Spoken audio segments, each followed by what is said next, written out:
If you read frontline memoirs from the Second World War carefully, you will notice a strange contradiction. Soldiers frequently describe eating hot meals under conditions where open fires would have been, well, suicidal. No smoke columns, no visible flames, no glowing embers at night. Yet food was heated, rations were warmed, and in some cases even basic cooking was done. This was not exaggeration or luck. It was the result of a little-known field device and method often referred to by veterans simply as the heat rack, a system designed to cook and heat food without producing open flame, smoke, or light. It was born out of necessity, refined by engineers, and quietly relied upon across multiple theatres of war.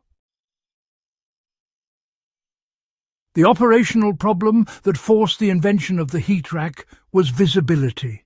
Open fires betrayed positions instantly. Smoke drifted, flames flickered, and even well-shielded stoves produced telltale signs detectable by patrols or aircraft. In static defences, observation posts and forward positions, heat was needed, but, fire was forbidden. Commanders demanded solutions that generated warmth and usable heat without ignition. The heat rack answered that demand by exploiting stored heat, conduction, and controlled chemical reactions rather than combustion. The core idea behind the World War II heat rack was simple but precise. Instead of creating heat at the moment of cooking, heat was captured, stored, and released slowly in a controlled way. One common form involved a metal rack or frame mounted above an already warm but concealed heat source, such as an enclosed engine compartment, exhaust duct, or insulated stove core that never produced visible flame. Armoured units used this method extensively. Tanks, trucks, and half-tracks generated enormous amounts of waste heat. Crews learned quickly that engine blocks, exhaust manifolds, and radiator housings could be used as cooking platforms once the vehicle was stationary.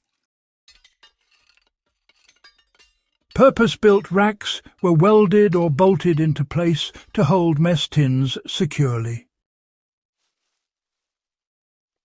A can of stew or a ration tin placed on a heat rack above an engine could be brought up to eating temperature without lighting a single match.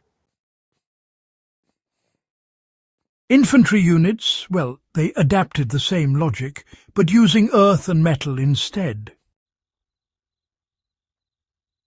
Field manuals, they describe heating racks built right into dugouts or bunkers where a small, fully enclosed heat source, such as a charcoal core or an insulated stove brick, was sealed behind layers of earth. The rack sat above the heat mass, not the flame.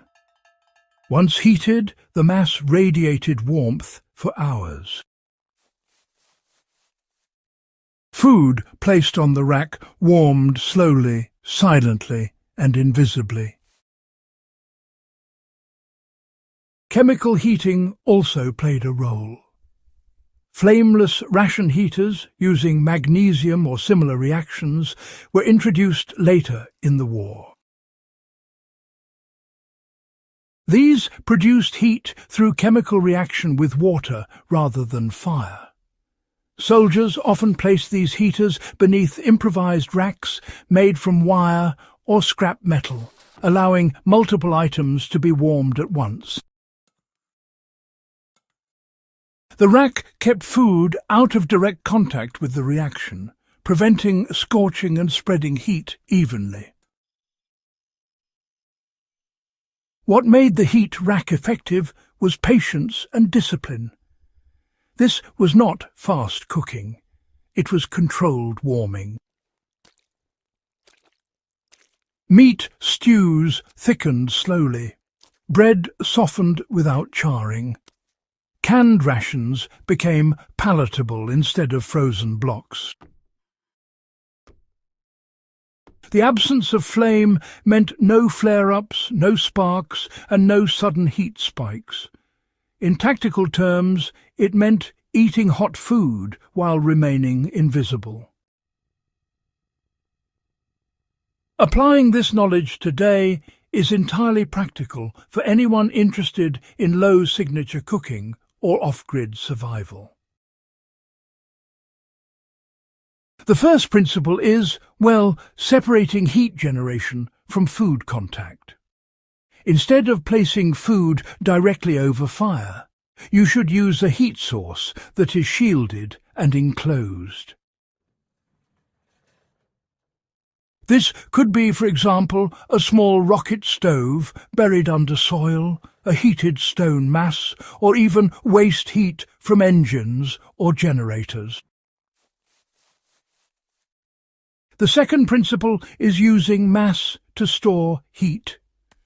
Stones, bricks, or thick metal plates can absorb heat and then release it slowly over time. Once heated, these materials can warm food for long periods without additional fuel. A modern equivalent would be heating a cast iron plate or steel block and placing a rack above it inside an insulated enclosure. The third principle is controlling airflow. World War II heat racks worked because oxygen was limited. Fire was either absent or, fully contained. By restricting airflow, combustion was minimized or even eliminated, yet the heat still remained usable. In practice, this means sealing gaps, insulating the walls, and allowing only minimal ventilation for safety. Construction of a simple heat rack today can follow the same logic. A metal grate or rack is positioned above a heat mass, not a flame. Food containers are placed on the rack and, rotated periodically for even warming. Insulation around the system ensures heat stays inside. The result is silent, smokeless cooking that can operate for hours.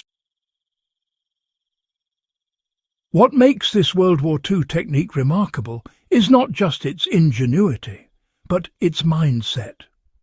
Soldiers and engineers treated heat as a resource to be managed, not something that had to be visibly produced. They understood that cooking did not require fire, only energy transferred at the right rate. This is the kind of historical knowledge that honestly deserves attention because it was tested under the harshest conditions imaginable. It kept men fed without giving away their position. It also conserved fuel, reduced risk, and, really improved morale. Those are lessons that, still matter. If you value serious history that translates into real-world skills, this channel exists for you. Subscribe to stay connected to research-driven content that goes beyond surface narratives, and share this episode with anyone interested in survival, fieldcraft, and the quiet engineering victories of the Second World War.